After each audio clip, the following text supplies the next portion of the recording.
अस्सलाम वालेकुम, मैं हूं Khalil Aslam Tatla from Cat and B construction services. आज की जो हमारी वीडियो है वो सीपेज पे होगी। बहुत सारे दोस्तों को आफ्टर कंस्ट्रक्शन जो सीपेज की प्रॉब्लम्स हैं वो फेस करना पड़ती हैं, जिसकी वजह से हमारे दीवारों का पेंट, हमारी फ्लोर की टाइल वगैरह ख़राब हो जाती है। तो आज की वीडियो में हम इंशाल्लाह डिस्कस करेंगे सीपेज की जो रीज़न्स होती हैं उसके ऊपर, और इसको किस तरह से कंट्रोल किया जाता है इस पे हम इंशाल्लाह बात करेंगे। तो हमारा जो सबसे पहली रीज़न है ये सीपेज की, वो है हमारा थर्ड क्लास मटेरियल। हम लोग एक ट्रेंड के मुताबिक जो है ना मटेरियल सबसे थर्ड क्लास वो फाउंडेशन के लिए सिलेक्ट करते हैं।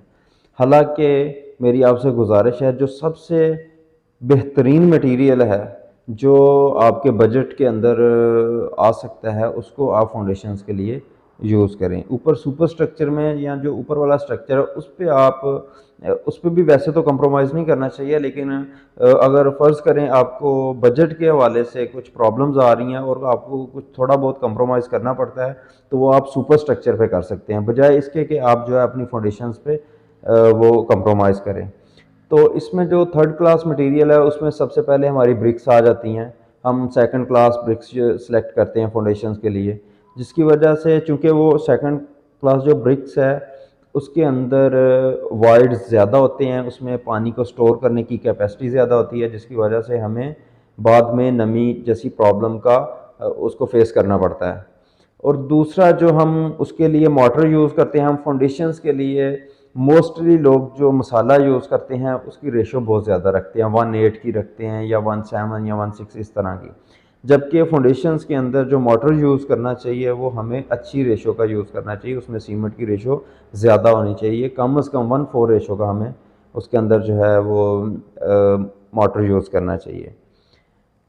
उसके अलावा चूँकि हम लोग वो मोटर रेशो जो है वो कम रखते हैं, तो आफ्टर सम टाइम कुछ अरसे के बाद जो है वो उसमें से वो जो सैंड, और चूँकि सैंड की मिकदार ज़्यादा होती है तो वो भी अपने अंदर पानी को स्टोर कर सकती है, करने की सलाहियत रखती है, जिसकी वजह से वो बाद में हमारे लिए नमी का बायस बनती है, पानी को ऊपर ट्रैवल करवा देती है, पानी ऊपर चला जाता है, जिसकी वजह से वो हमारे स्ट्रक्चर में नमी नमूदार होना शुरू हो जाती है।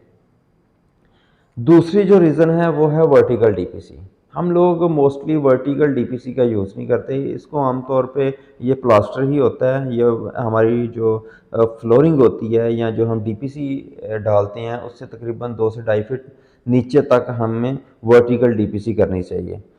ये एक मतलब तेज़ मसाले से किया हुआ प्लास्टर होता है, जिसको हम जो है मज़ीद ड्यूरेबल बनाने के लिए हम इसके ऊपर केमिकल प्रूफिंग भी करते हैं। उसके अलावा चिप्स का इस्तेमाल भी करते हैं, ज़ीरो दाने की जो चिप्स होती है उसको अप्लाई करके हम इसके ऊपर इसको ज़्यादा ड्यूरेबल बना सकते हैं। और ये फाउंडेशंस के दोनों तरफ करनी चाहिए, ताकि जो साइडों से मिट्टी फाउंडेशन को लगी हुई है उसमें जो नमी है वो आपके फाउंडेशन तक ना पहुंच सके। जो तीसरा हमारा है वो है बैक फिलिंग। और बैक फिलिंग जो है हम लोग मोस्टली जो एक्सवेटेड मटेरियल होता है उसको हम बैक फिलिंग के लिए यूज़ करते हैं। अगर तो वो जो एक्सवेटेड मटेरियल है वो सैंडी मटेरियल है यानी गसू टाइप है तो फिर तो उसमें कोई प्रॉब्लम नहीं आती है। लेकिन अगर वो क्ले वाला मटेरियल है या दूसरी नेचुरल जो आम मिट्टी होती है अगर वो है, तो वो चूँकि उसमें भी पानी को स्टोर करने की कैपेसिटी ज़्यादा होती है, तो वो आस्ता आस्ता अपने अंदर पानी को स्टोर करके बाद में नमी की सूरत में दीवारों के ऊपर वो अपीयर होना शुरू हो जाता है। क्योंकि जो सैंडी मटेरियल होता है ना वो पानी को स्टोर नहीं करता, अगर उस पर पानी डालेंगे वो नीचे ट्रैवल करेगा, या तो वो नीचे ट्रैवल करता हुआ ज़मीन के अंदर चला जाएगा या फिर वो ट्रैवल के दौरान ही खुश्क हो जाएगा। दूसरा, जब हम बैक फिलिंग करते हैं, हमने इंटरनल प्लास्टर करना होता है, एक्सटर्नल प्लास्टर करना होता है, तो उसकी क्यूरिंग के दौरान जो तराई हम करते हैं उसके दौरान नीचे बहुत ज़्यादा नमी जमा हो जाती है। और वो नमी जो है अगर तो सैंडी मटेरियल हो तो वो नमी ट्रैवल करके, पानी ट्रैवल करके नीचे ज़मीन में चला जाता है या फिर वो खुश्क हो जाता है। जबकि जो क्ले वाली मिट्टी होती है वो उसको अपने अंदर स्टोर रखती है और कुछ अरसे के बाद जो है ना वो हमें नमी की सूरत में दीवारों के ऊपर देखने को मिलता है। इसके अलावा जो हमारी फोर्थ रीज़न है वो है नाकस मटेरियल यूज़ हम करते हैं डीपीसी के अंदर। डीपीसी में हमें सबसे अच्छा यानी तेज़ मसाले वाला मटेरियल यूज़ करना चाहिए।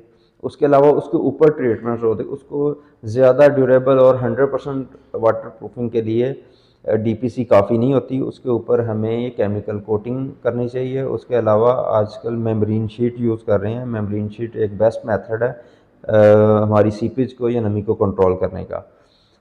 और कुछ मतलब लोग जो है ना वो बहुत सारे लोगों का क्वेश्चन होता है कि जी हम इसके ऊपर मार्बल अगर लगा लें डीपीसी की जगह तो वो कैसा है। नो डाउट कि वाटरप्रूफ होता है, वो मार्बल भी वाटरप्रूफ होता है, बट उसकी जो बेयरिंग कैपेसिटी है ना वो बहुत कम होती है। जब उसके ऊपर वज़न आता है ना वो नीचे से उसके अंदर क्रैक्स आ जाते हैं।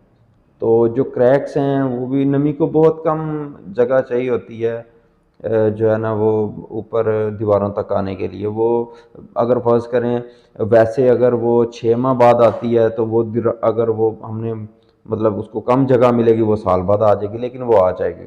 और ये नमी एक ऐसा ये कह लें कि ये टर्माइट है, दीमक है हमारी बिल्डिंग के लिए कि ये इसका अगर पहले हम जो भी इसकी ट्रीटमेंट कर लें बेस्ट से बेस्ट, वो हम उसको पहले हम कंट्रोल कर सकते हैं। लेकिन अगर हम कहें कि नमी आने के बाद इसको कंट्रोल कर लें तो वो हम उसको उस मतलब मुख्तलिफ मेथड यूज़ करके वाटरप्रूफ मटेरियल यूज़ करके उसके नमी को ज़ाहिर होने की जो ड्यूरेशन है उसको तो हम बढ़ा सकते हैं लेकिन उसको ख़त्म नहीं कर सकते।